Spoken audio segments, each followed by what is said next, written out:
Hi guys, welcome back to my channel.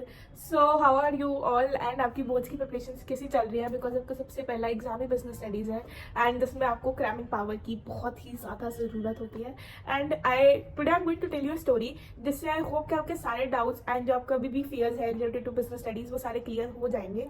And उसके बाद I will tell you some tips जो आपको definitely follow करनी है। एंड अगर आपको चाहिए तो I will drop some PYQs in the Telegram channel and the link will be in the description box. So don't forget to check it out. At least 4 to 5 मैं आपको डाल दूंगी सैम्पल पेपर्स, सो दैट अगर आपके पास time है तो आप उसको सॉल्व कर सकते हो, या फिर ऊपर ऊपर से देख लेना कि कैसे कैसे क्वेश्चन आ रहे हैं एंड अगर आपसे सॉल्व हो रहे हैं तो वेल एंड गुड। ठीक है, so now let's move on to that story that I wanted to tell you. Because business studies में ना बच्चे बहुत ही ज़्यादा डर लगता है कि सब कुछ तो सेम है, मैं क्या करूँ और क्या छोड़ूँ। And at this time parents का भी बहुत बोझ होता है कि अच्छे मार्क्स लाओ, अच्छे मार्क्स लाओ। हमारे मन में भी टेंशन होती है कि we have to score good at any cost. ठीक है, सो हम पढ़ने बैठ जाते हैं बट हमें समझ नहीं आता हम स्टार्ट कहाँ से करें, एंडिंग कहाँ से करें। So this video will tell you just that कि आपको कहाँ से स्टार्ट करना है। अगर आपने अभी भी सैम्पल पेपर्स इतने सॉल्व नहीं करे हैं तो trust me, we will do it together. ठीक है, and now moving on to this story. So what happen, 10th में जैसे हमारे बोर्ड्स कैंसिल हो गए, ठीक है, उसके बाद 11th एंड 12th में आई सब्जेक्ट सिलेक्शन की बारी। सो 11th एंड 12th में ली कॉमर्स, बिकॉज साइंस मेरे बस की थी नहीं पहले से ही, तो कॉमर्स ली। एंड उसमें 3 इंपॉर्टेंट सब्जेक्ट्स होते हैं, everybody knows that, that is economics, accounts and business studies, English. और अगर आपने मैथ्स के साथ लिया तो मैथ्स भी। ठीक है, तो इंग्लिश या फिर इस पर इतना कोई ध्यान नहीं देता है। बिजनेस स्टडीज भी हम इंग्लिश की तरह ही लेते हैं कि कुछ नहीं होता, बिजनेस स्टडीज तो हो ही जाएगी, बिजनेस स्टडीज में क्या करना है। बिकॉज सीनियर से हम सुनते आए हैं कि सबसे इजी सब्जेक्टिव बिजनेस स्टडीज है, उसमें कुछ नहीं करना, उसमें तो बस रट्टा मारना है और क्वेश्चन अपने आप तुम्हें फॉर्म करके आ जाने हैं। तो बिजनेस स्टडीज को मैंने भी ऐसे छोड़ दिया था कि बिजनेस स्टडीज तो हो जाएगी एंड सारा ध्यान अकाउंट्स और इकोनॉमिक्स पे। बट उसमें भी इतना ध्यान नहीं था क्योंकि +1 में तो ऑनलाइन क्लासेस थी, सोते सोते पता नहीं फोन कहाँ होता था, क्लास कहाँ जल्दी होती थी, हम सोने होते थे। तो किसी भी तरह 11th चलो पास करी, फिर आई 12th की बारी, आई बोर्ड्स। सबकी टेंशन, सबकी प्रेशर कि अब तो बोर्ड्स है, सीरियस हो जाओ, बोर्ड्स है। तो सब अकाउंट्स और इकोनॉमिक्स में, अकाउंट्स की मैं स्टोरी आपको पहले ही बता चुकी हूँ एंड अगर आपने वो नहीं देखी just go and watch that. So उसके बाद इकोनॉमिक्स में बच्चे ध्यान देते हैं, चलो ठीक है। बिजनेस स्टडीज़ में तो 12th में भी हमने ध्यान नहीं दिया बिकॉज हमारे जो सर थे ना बिजनेस स्टडीज़ के, he was very casual. He was like business studies तो हो जाएगी। एंड अगर वो पढ़ाने भी आते थे ना हमें, वो पढ़ाने के अलावा सब करके जाते थे। लाइक बातों कर ली बच्चों से, मस्ती कर ली, वॉट एवर, लाइक कोई भी टॉपिक उठा लो, प्लानिंग उठा लो सपोज, तो वो प्लानिंग के जैसे बोलते थे कि chapter we will do today is planning, तो वो प्लानिंग में जो बुक में लिखा होता था वो तो पढ़ाते ही नहीं थे। प्लानिंग में सबसे पूछते थे कि अगर आपको ऐसे करना है तो आप कैसे करोगे, प्लान आपको क्या लगता है क्या होगा स्टार्टिंग में, वट एवर। ठीक है, तो तब भी हमने ऐसे लिया था कि अच्छा इतनी ईजी है बिजनेस स्टडीज, प्लानिंग वगैरह इसमें मैं कुछ भी लिखाऊंगी। तो ठीक है, चलो ये हुआ। उसके बाद जब आई टेस्ट वगैरह के बाद, टेस्ट वगैरह तो चीटिंग होकर हो जाते हैं, वो हो गया। देन बोर्ड्स, मिड टर्म या फिर कुछ भी कह लो, प्री बोर्ड्स है। बिजनेस स्टडीज की बुक उठाई पहली बार and I was like shit dude, इतना सब है इसमें एंड सर तो हमें कुछ कराते ही नहीं थे। वी वर ऑल लाइक अरे बिजनेस स्टडीज तो बहुत औखी है, हमने तो कुछ करा ही नहीं आज तक। सर तो ऐसे थे कि इतना ईजी है तो हो जाएगी, हम कैसे करेंगे। तो क्योंकि जो भी टॉपिक्स थे ना बिजनेस स्टडीज में, जैसे प्लानिंग, ऑर्गेनाइजिंग, स्टाफिंग, डायरेक्टिंग, कुछ भी, जैसे उसके बेनिफिट्स कर लो, उसकी सिग्निफिकेंस कर लो, कुछ भी कर लो, वो सब सेम ही लगता था। अब समझ ना आए कौन सा पॉइंटर किसमें जाएगा, सब भूल जाओ, एक बारी तो कर लो, उसके बाद जैसे ही रिवाइज करो अरे इसमें क्या पढ़ा था, सब कंफ्यूज हो जाता है बिकॉज सब चीज़ें सेम है।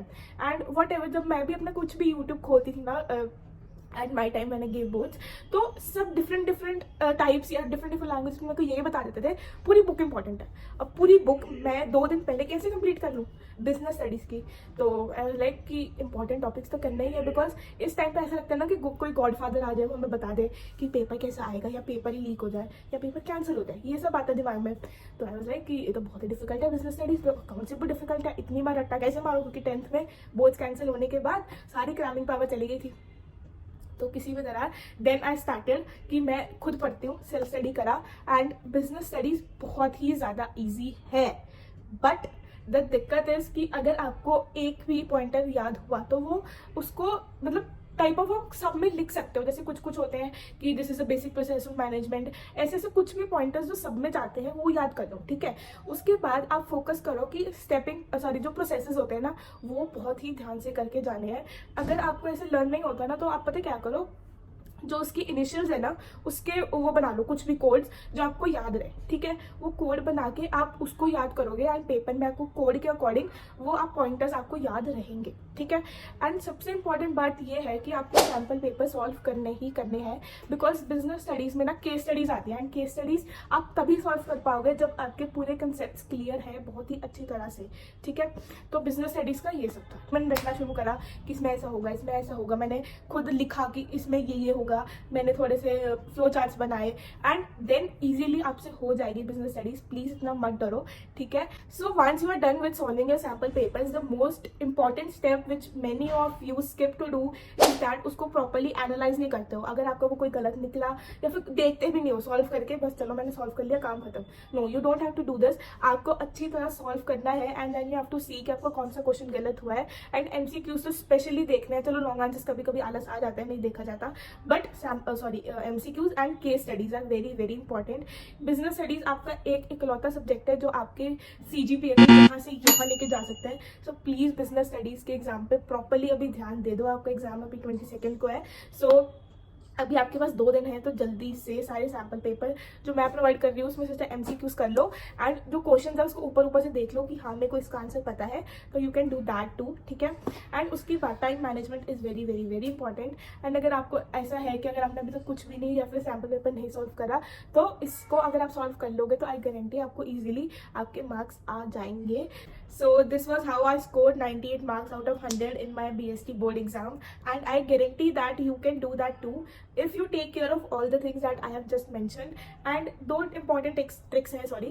First is that कि आप ज़्यादा क्रैम मत करो, खुद लिख कर देखो कि इसमें ये आएगा, बिकॉज अपना लिखा हुआ ज़्यादा अच्छी तरह से लर्न होता है रेदर दैन कि आप बुक में से जो लिखा है उसको बार बार रीड भी करी जा रहे हो। सेकेंड पॉइंट इज दैट कि आप अपने जो इनिशियल्स है, कोई भी प्रोसेस हो गया, कोई बेनिफिट्स हो गए, सिग्निफिकेंस, एनीथिंग, उसके आप इनिशियल्स के कोड बना लो which will help you lot.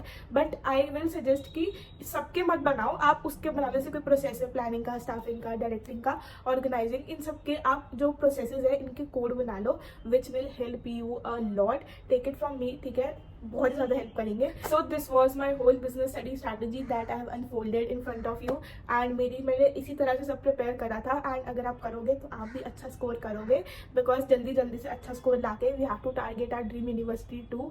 And उसके लिए super grand video on CUT 2025 is coming your way, and stay tuned for that. So yeah, all the best and see you in the next video. Bye.